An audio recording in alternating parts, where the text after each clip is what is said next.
first of all, let me just comment briefly that I'm really pleased that Jean is the recipient of the award this year.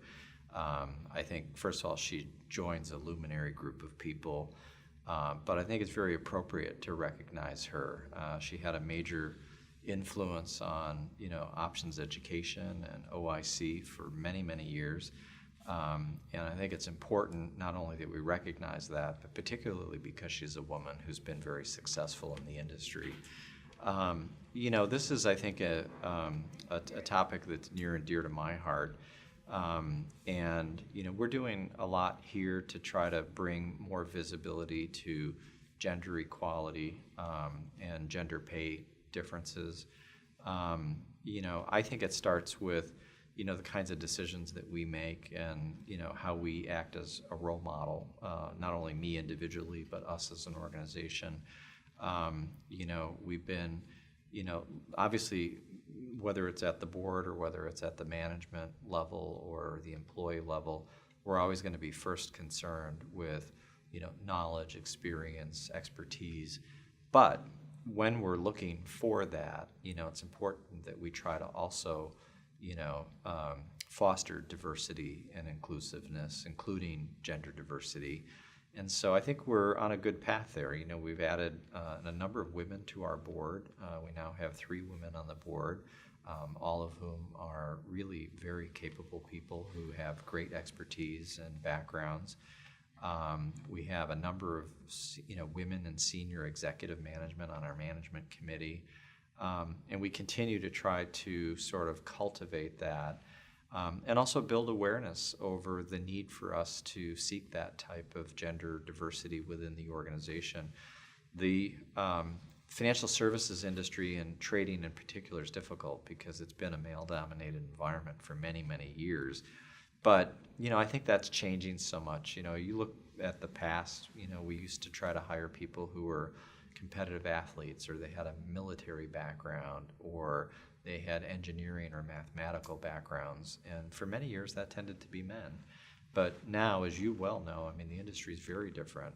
It's more of a technology-based environment or fintech environment.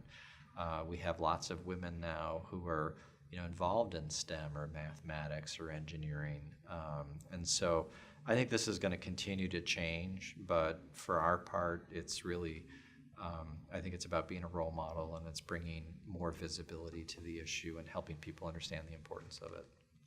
We've had a lot of people who've been great contributors over many, many years, but we're also needing new skills and people who can help us, grapple with some of the changes that we have to confront as an organization. For example, we recently announced that Mike McLean has left the organization as Chief Operating Officer. Mike was here for a long time and did a great job. And while we'll miss him, it's actually also a great opportunity for us. And so John Davidson is going to be joining us as President and Chief Operating Officer. And, John's somebody who brings, just an incredible pedigree and background. He ran a clearinghouse for more than a decade. He ran operations at Morgan Stanley for more than a dozen years. He understands operations and technology. And then he spent the last decade at Citigroup in senior enterprise risk management, and as most recently as Global Chief Compliance Officer for Citi globally. So, he brings a tremendous amount to the table in an organization where, we're implementing a 3 lines of defense model with a heavy emphasis on compliance, enterprise risk management. We're about to undertake a major transformation of our whole technology environment and technology platforms here. We have a great platform, Encore, that has served the industry and helped facilitate growth for a long time, but it's also 15 years old, and we're now poised to move to the next level in terms of helping facilitate the industry's growth and expansion for the next 20 years.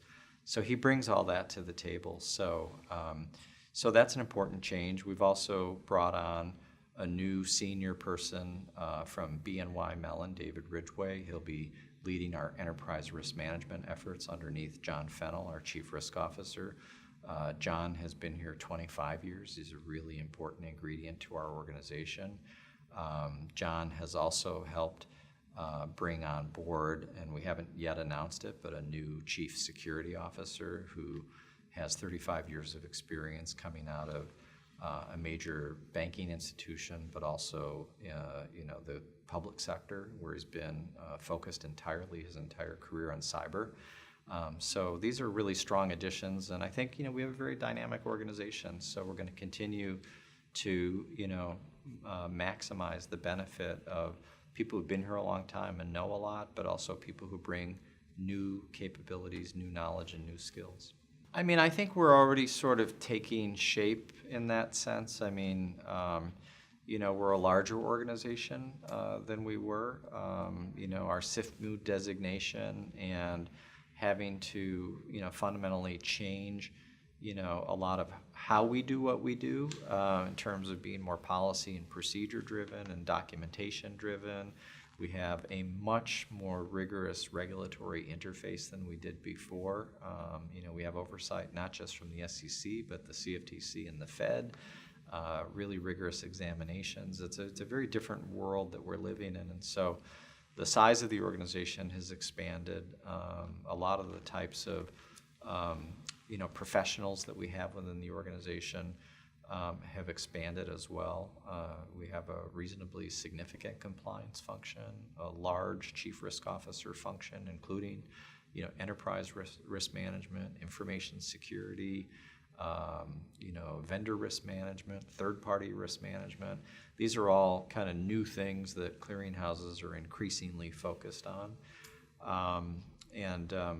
So I think, what remains for us is, as we get through these kind of regulatory adaptations, is really the strategic front, and looking for ways that we can create value for market participants and our stakeholders by broadening the services that we offer to the marketplace.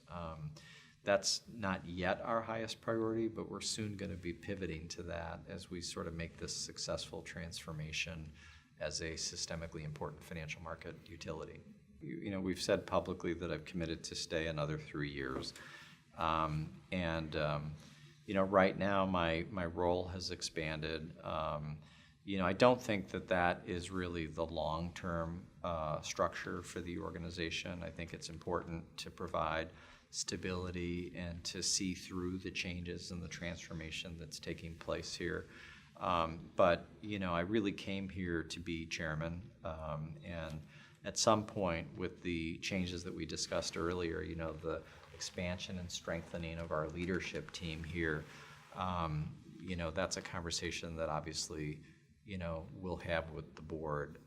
But I think it's important, and one of the reasons I'm here is to help develop the leadership for the next 20 to 25 years, and I think that's an important responsibility that I have.